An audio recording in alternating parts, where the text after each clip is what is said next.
Hartlik welkom by Alles Uniek. My naam is Henriette en dit is lekker om elke Woensdag saam met jou te kuier, maar hierdie Woensdag wil ek net graag 'n kort getuienis met jou deel voor ons dan weer aansluit by Anita van Sail. Jy weet dit word nou koud en baie van ons raak sommer net, ek het nou gesien met my eie oë, baie mense wat saam met my werk, wat sommer oornag net eenvoudig siek word en ek was een van hulle. Ek het letterlik die oggend net begin sleg voel en hierdie middag so by 1 uur se kant, toe kan ek nou nie meer nie. En dit was so op 'n donderdag en weet julle maandagoggend, toe sê ek, Here, ek gee dit vir U, nou kan ek nie meer nie. En ek het absoluut net dit vir die Here gegee en gesê, Here, ek los hierdie in U hande. En ek het hom geloof en geprys. Ek het sy naam groot gemaak en ek het geproklameer dat groter is hy wat in my is, as hy wat in die wêreld is. En 4:30 maandagmiddag, toe was dit asof 'n sluier van my lig en ek in 'n oomblik beter voel. Soveel so dat ek nie gevoel het nodig geag het om enigstens eers by die huis te bly of dokter toe te gaan, enige iets nie. Ek het net regtig weer, ek wil amper sê my ou self gevoel, met 'n bietjie hoes, waar die slijm nog bietjie geplaai het, dit is al, maar ek sê al baie keer, hou mense sulke goedjies oor, want dit herinner jou aan die groot werk wat die Here in jou liggaam doen, maar hiermee wil ek vir jou bemoedig, hou vas aan Jesus, want groter is hy wat in jou is.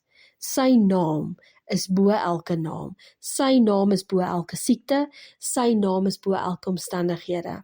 Maar onthou, hou vas aan hom, beweeg uit in gehoorsaamheid, laat toe dat hy jou kom vrymaak en bly net by sy voete. En in die reeks oor gebrokenheid pas dit so mooi in. En die Here kom en hy kom leer ons, so met sy gentle spirit, kom leer hy ons, waar kom gebrokenheid vandaan? Hoe kan ons loskom van dit? En hoe kan ons groei van 'n slagoffer na 'n oorwinnaar toe? Mag die Heilige Gees ook dit vir jou kom doen. Laat hom toe om binne in jou hart te kom werk en jou te kom losmaak van dit wat jou gevangene hou. En jy sal ook onthou, ons het laasweek gesels oor die rol van 'n vader. En dit raak vir my net, hoe langer ons gaan, hoe meer interessanter raak dit. En hoe meer leer ek. Hierdie week gesels Anita oor die rol van 'n moeder. En ek wil jou regtig aanmoedig om ook 'n pen en papier nader te trek en dan die nodige notas te maak, sodat jy kan identifiseer wat die Heilige Gees vir jou kom uitwys, sodat jy kan loskom van hierdie goed wat so deel geword het van jou, dat jy dit al as vanselfsprekend aanvaar het, maar dit hoef nie deel van jou te wees nie. En jy kan as 'n oorwinnaar uitstap. So sonder om verder dan jou tyd in beslag te neem, verwelkom ek graag vir Anita van Sail, en dit is lekker om ook dan onder Anita se gesalfde stem net in te skuif en te luister wat die Heilige Gees vir ons kom leer. Blessings en geniet dit saam met my. Goeiedag, ek hoop jy, soos ek, het 'n lekker koppie koffie vir my gemaak. Ek hoop jy kry vir jou ietsie om te drink.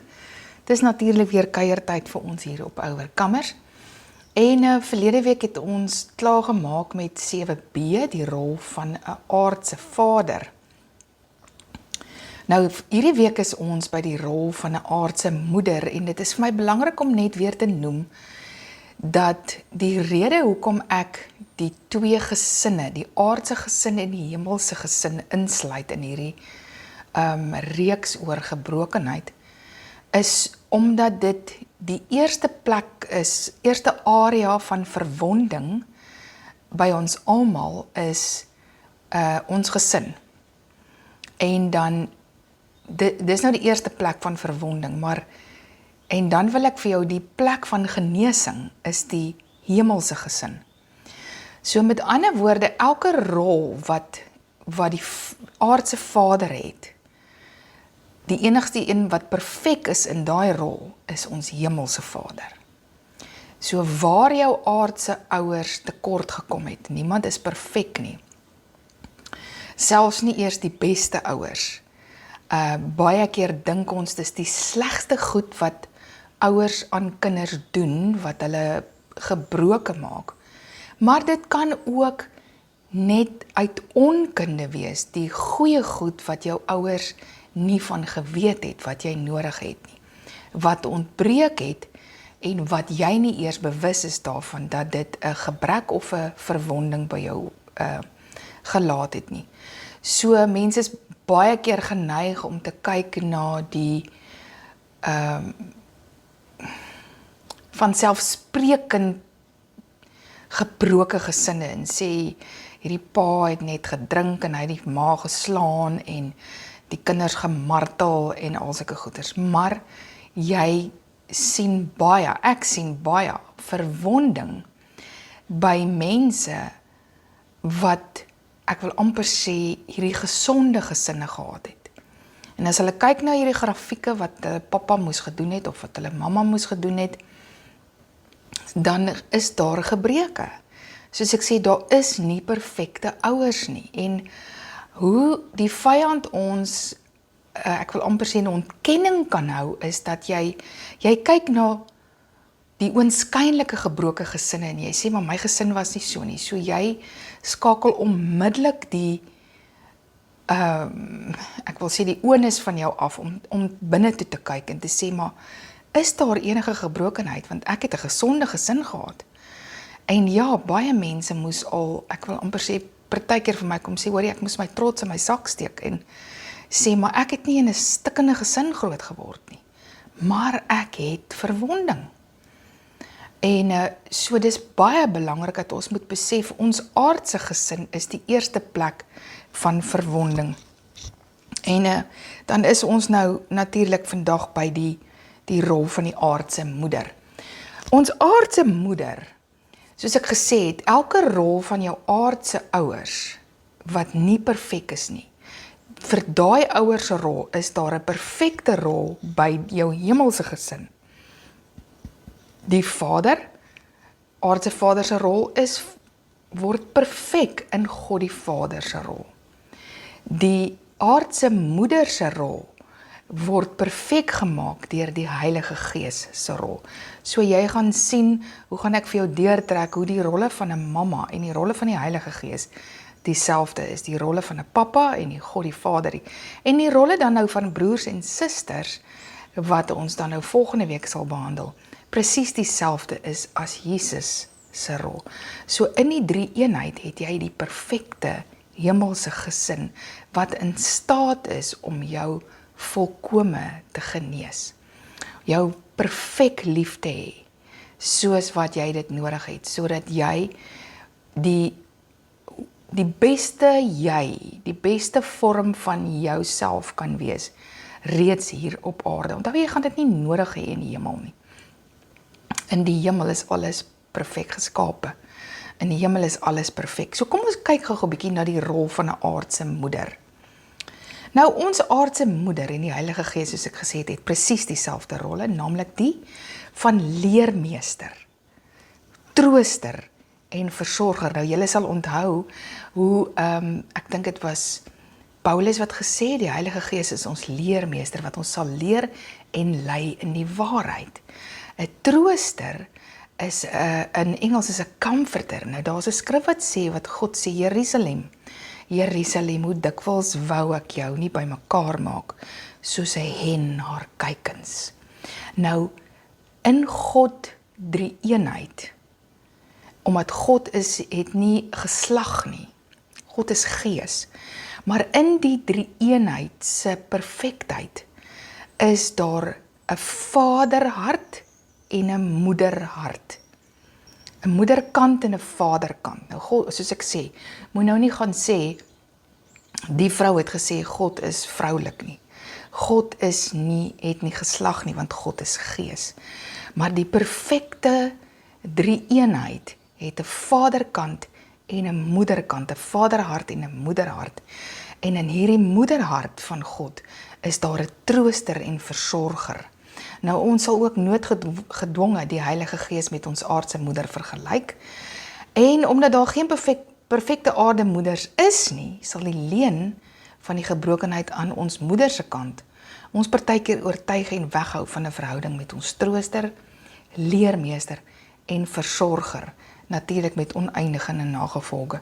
So wanneer jou aardse moedertjie ergens tekort geskiet het of jou weggegooi het, wil ek vir jou sê, jy gaan sukkel om 'n verhouding met die Heilige Gees te hê, omdat jy glo dat Heilige Gees nie belangstel om jou te comfort en te troos en te leer nie. Jy gaan jou eie ding wil doen, jy gaan nie vertroue hê nie. Jy gaan jouself comfort, jy gaan dit self wil doen. En dis baie keer wat ons leer baie goeders oor eindtye en oor die anti-kris. Maar ek wil vir jou sê, jy kan die anti-kris wees op die troon van jou eie lewe, wanneer jy alles gaan oor die self. Nou ons kan baie keer daaroor uitbrei. Nou kom ons vat die eerste rol van 'n mamma. Ek het die grafiek en die hele diagram wat ek getrek het, wat kan help om jou die hele reeks oor gebrokenheid te laat verstaan, het ek op die WhatsApp groep gepost. En so, ek hoop by Alles Uniek se groepie en by Overcomer se groepie sal julle ergens daai grafiekie kan sien, en dan sal jy sien die 3 kolomme wat ek jou laat trek het, oor jou aardse gesin en jou hemelse gesin. Dan gaan jy hierdie goedjies kan invul, sodat jy kan sien, waar het jou ouers nagelaat, of waar was daar gebrokenheid in jou lewe.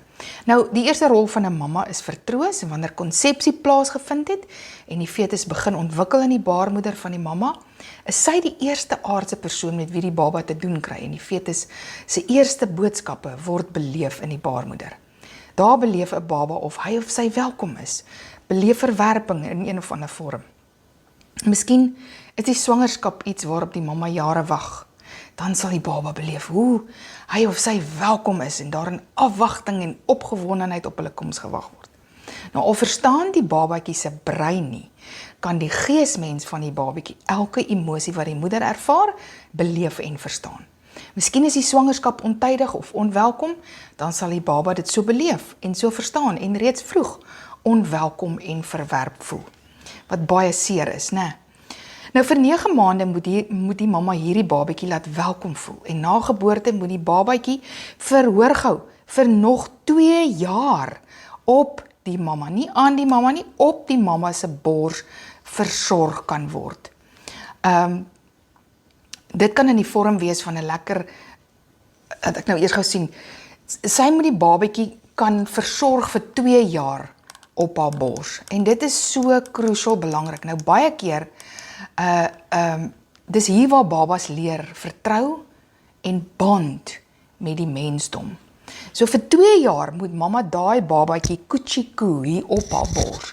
En dis waar hulle praat van storgai liefde. Storgai liefde is nie net die mamma se liefde nie, maar dit is family love, familieliefde. So, met ander woorde, dit is belangrik dat jy moet leer dat 'n babatjie moet nooit gelaat lê word om te huil nie, gelos word om te huil nie.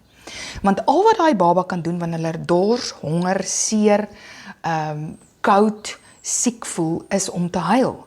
Los jy daai babatjie, is die vyand baie vinnig om 'n boodskap van, weet jy wat, jy's nie belangrik nie, niemand gee om nie. Dis die leuen, wanneer die leuen inkom by 'n baba, is wanneer die vyand sy hand daarin kry, wanneer ons, die familie en die mamma, daai babatjie verwaarloos deur nie ag te slaan op 'n huil nie. Nou, jy gaan baie vinnig uitvind wanneer huil hierdie babatjie om te manipuleer, maar meeste babas huil uit 'n behoefte uit. So maak seker daai behoefte word nagegaan. En as kinders en volwassenes later sukkel met vertroue en verhoudings, hulle kan verhoudings bou, maar hulle kan dit nie hou nie, is dit as gevolg van 'n gebrek aan 'n plek op die mamma se bors.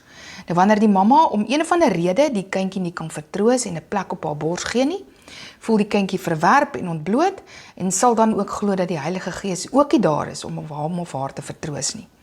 Nou, hier ontwikkel 'n weeskindmentaliteit wat vernietigend is, en dan vind hierdie kind of volwassene gou troos op ander plekke. En dit is wat met die olifantjies gebeur het. Ander plekke waar hulle vertroos word, dit kan in seks wees, dit kan in drank wees, dit kan in sigarette wees, dit kan in enige verslawing wees.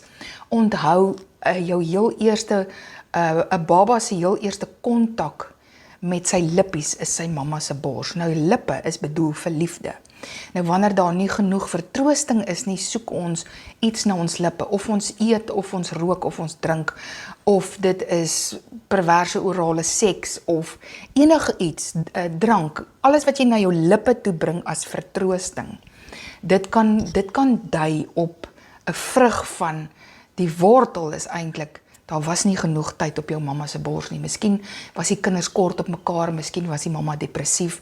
Daar's baie redes hoekom jou mamma jou nie op 2 jaar, vir 2 jaar kon troetel nie.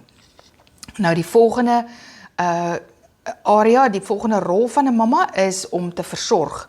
'n Ma is ook die persoon wat die kind versorg. Waar die pa nou die voorsiening inbring, is dit die ma wat dit aanwend vir voeding en versorging. Nou mamma, dit kan in die vorm wees van 'n lekker bord kos, skone nuwe klere, skoolbenodighede, ander noodsaaklike dinge waarsonder die kind nou onversorg en verwerp sal voel.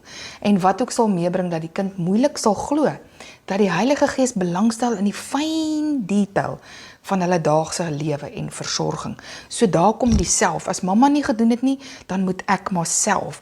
Dit is die ontwikkeling van afhanklikheid, oor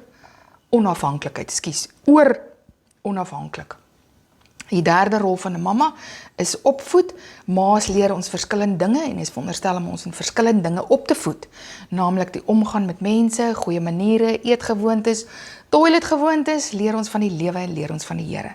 Nou wanneer 'n mamma nalat om 'n kind rigting te wys in verskillende dinge, sal die kind dit ook moeilik vind om 'n verhouding te hê met die Heilige Gees en hom nie sal sien as 'n leermeester vir leiding, wysheid en rigting nie. En hier kom rebellie in, waar die kind 'n gebrek aan identiteit en waarde kan opdoen as gevolg van die vader wat vernietigende gedrag getoon het, of uit onkunde nagelaat het om die regte goed te doen, en die kind se identiteit, wie ek is op die spel by 'n pa, is dit by die ma se gebrek aan vertroosting, waar die kind se waar ek hoort skade ly. Nou by 'n pa het jy nodig, jy het 'n plekkie op sy skoot nodig, en by 'n ma het jy nodig gehad 'n plekkie op haar bors. So dis waar die mamma en die pappa se rol verskil. En nou hoop ek jy vind baat by hierdie lesing en dat jy jou goedjies kan invul, sodat jy ook kan sien waar op hierdie plekkie. Ons kan baie uitwy daarop, maar ek kan nie langer as 15 minute gesels nie, want dan kan ons dit nie op WhatsApp post nie. So ek hoop jy vind baie daaruit. Ek sien julle volgende week wanneer ons by die rol van die aardse broers en susters en Jesus kom. Seën vir julle. Totsiens.